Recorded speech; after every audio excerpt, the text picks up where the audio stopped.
आज का दिन 31 अक्टूबर, जिसको देश भर में राष्ट्रीय एकता दिवस के रूप में मनाते हैं, इस अवसर पर हम यहाँ एकत्र हुए हैं।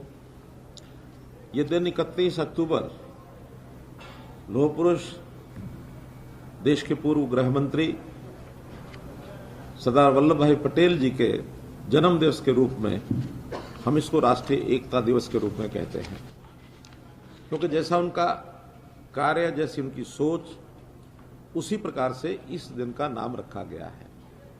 और ये दिन हम अपनी नई पीढ़ी, उसके मन में देश की एकता, देश की अखंडता की जागरूकता पैदा करने के लिए पिछले कई वर्षों से मनाना हमने शुरू किया है। शायद मैं याद कर रहा हूं तो 2013 में राष्ट्रीय एकता दिवस की घोषणा की गई थी और उसी दिन सरदार वल्लभ भाई पटेल की एक बहुत बड़ी प्रतिमा, मूर्ति, स्टैच्यू ऑफ यूनिटी नाम से गुजरात में उस समय के तत्कालीन मुख्यमंत्री और आज के हमारे प्रधानमंत्री श्री नरेंद्र भाई मोदी जी ने उसकी नींव रखी थी और 5 वर्ष के बाद 31 अक्टूबर 2018 को उस स्टैच्यू का अनावरण किया था। सरदार वल्लभ भाई पटेल को हम इस रूप में यूं जानते हैं कि जब देश आज़ाद हुआ उस समय देश में लगभग 565 छोटी बड़ी रियासतें थी और उन रियासतों को अंग्रेज सरकार जाते जाते अंग्रेजों ने बड़ी कुटिल चाल के कारण से को अपनाते हुए और एक छूट दे दी थी कि आप चाहें तो अपना संविधान बना करके और अपने शासन व्यवस्था को चला सकते हैं, आप चाहें तो भारतीय संविधान को स्वीकार करके और एक देश के रूप में भी चल सकते हैं। अब ये जिम्मा सरदार वल्लभ भाई पटेल जी का लगा कि वो सभी रियासतों को जाकर के उनको समझाएं, उनको बताएं, उनको इस प्लेटफॉर्म पर लाएं कि भारत का एक संविधान होगा और उस संविधान के अंतर्गत वो अपना शासन जो है उसी में रख करके और सारी व्यवस्थाएं चलाएंगे। बाद में फिर राज्यों का निर्माण वो अलग प्रकार से हुआ। 562 रियासतों ने उस समय ये प्रस्ताव सरदार वल्लभ भाई पटेल का प्रिय मान लिया। केवल 3 रियासतें बची थी जिन्होंने तत्कालीन नहीं माना, जूनागढ़ रियासत, जम्मू कश्मीर रियासत और हैदराबाद रियासत। बाद में उनमें से 2 रियासतें सरदार वल्लभ भाई पटेल जी के जिम्मे लगी कि उनको फिर आग्रह किया जाए, समझाया जाए। उन्होंने अपने तरीके से ही उन दोनों रियासतों को राजी कर लिया, लेकिन जम्मू कश्मीर रियासत, उनका एक विशेष दर्जा जो उस समय के प्रधानमंत्री पंडित नेहरू जी के जिम्मे लगा था, उनको वो विलय करने के लिए राजी नहीं कर पाए। एक विशेष दर्जा संविधान की धारा 370 के अंतर्गत उनको मिला। बाद में हम जानते हैं कि बहुत इसके विवाद भी बड़े हुए।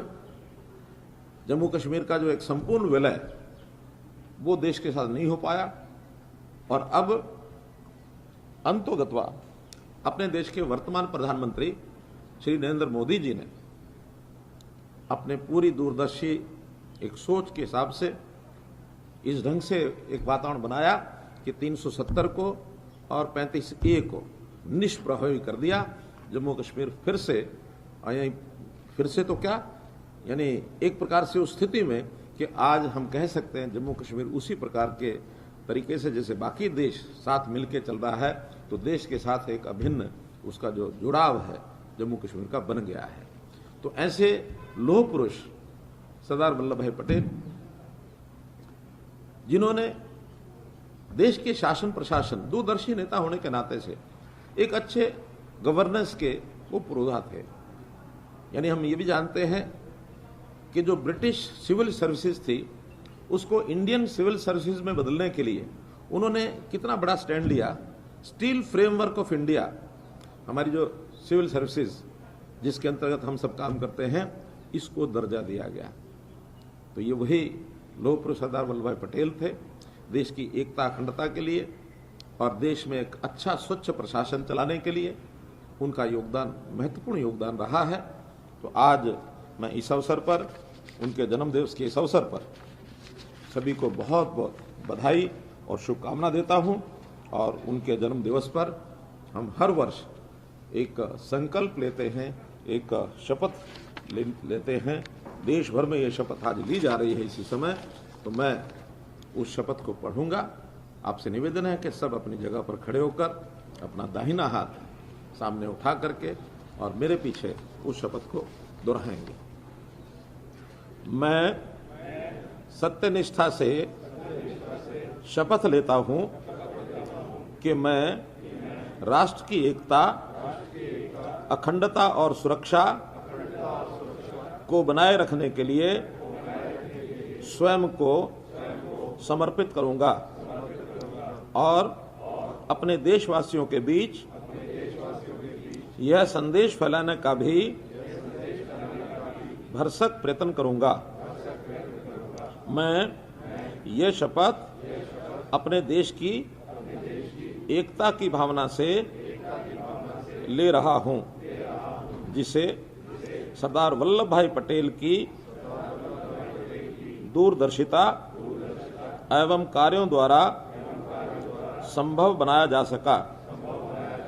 मैं अपने देश की आंतरिक सुरक्षा सुनिश्चित करने के लिए अपना योगदान करने का भी सत्यनिष्ठा से संकल्प करता हूं। भारत माता की जय।